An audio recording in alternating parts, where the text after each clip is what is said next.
What do you want to talk about?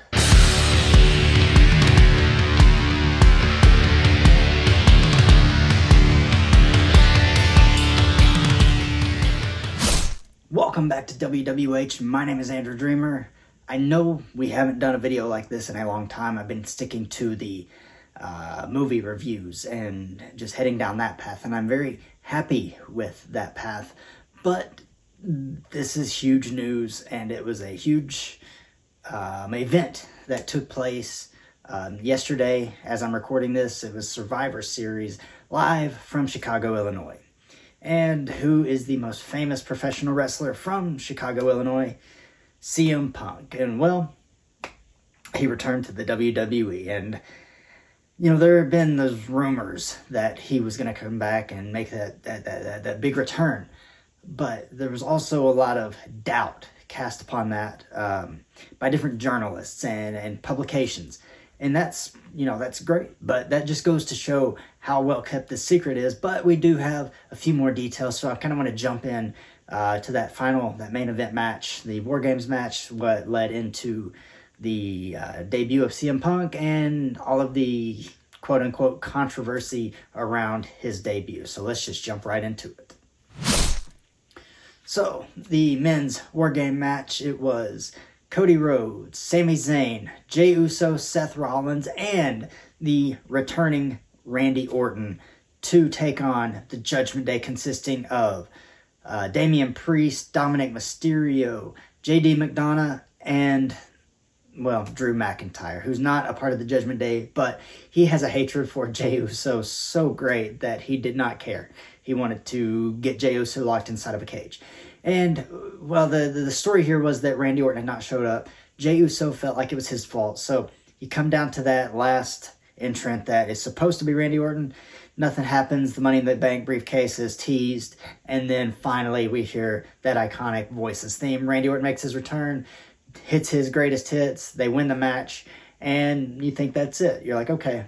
So the journalist saying that CM Punk is not returning, they're right. Well, that's what they wanted you to think, because, and I'm not even joking, I was looking at the screen and, you know, I saw the copyright logo come up and I was like, oh, well, nothing's going to happen now, I guess. So I started to look down at my phone and lo and behold, I hear static and my eyes just shut up and I'm like, just flabbergasted. I couldn't believe what I was hearing. And even up until that moment that he came out and you could actually see him, I was like, is he actually going to come out, or is this just them, you know, teasing the crowd like the biggest tease ever? But lo and behold, he came out, he did his whole "it's clobbering time" shtick, and, well, here's where we get to the controversy. Because right before he came out, Drew McIntyre stormed out of the cage right after the match, headed to the back, slammed his locker room door, threw on a sweatshirt, and just bolted out of the arena. And I've heard reports that he told people close to him that it has to do with CM Punk's return. The other major one was Seth Rollins' reaction. You see one shot of him kind of yelling at the referee, like he's confused, doesn't know what's going on. And then there's the shot of him outside of the cage. He's being held back by Michael Cole and Corey Graves. He's shouting profanities at CM Punk and giving him the bird. And CM Punk's up on the stage waving at him, and, you know, that whole thing. So is it a work or is it a shoot? I don't know.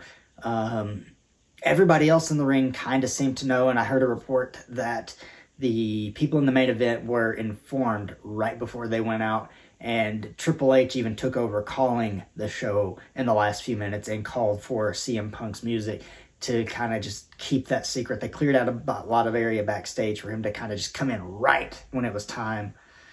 So that'll make sense. But this has really kind of been the best kept secret in wrestling history, if, you know, things keep heading the way they're heading.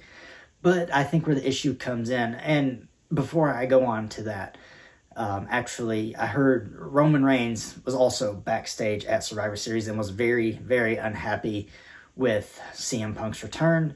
and Seth Rollins had to basically be ushered away from CM Punk, who was apparently confused by the situation. But, you know, CM Punk's shouldn't be confused by anything that happens backstage at this point. Let me just leave it at that. But where the controversy with nobody knowing comes in is a lot of the talent probably feel just completely blindsided and just kept in the dark. That does not instill a lot of confidence in your talent, in my opinion. So maybe there is a better way to do that, but I understand the sentiment of keeping this secret. And he apparently just signed that contract the day of the event. So it's not like it was, you know, something that was in place for a week or two. No, it was literally signed that day. So I do understand, but I can also understand why, as a WWE superstar, you would feel kind of betrayed and kept in the dark. So, all of that being said, what do you think about CM Punk's return to WWE? Are you excited? Do you think that AEW made the right choice in firing him? Was that a huge mistake? What was your reaction to CM Punk's debut at Survivor Series? And were you like me and you're just a huge Randy Orton fan and that one was better than the CM Punk one for you, despite the shock value? So let me know your thoughts on all of this in the comments and what you think CM Punk will do going forward. Like this video, subscribe to the channel if you haven't done that already. Head over to Patreon and check out our Patreon page to become a member of the WWH Universe. We got a lot more coming your way very soon. But until then, my name is Andrew Dreamer, and this is Wrestling with Horror.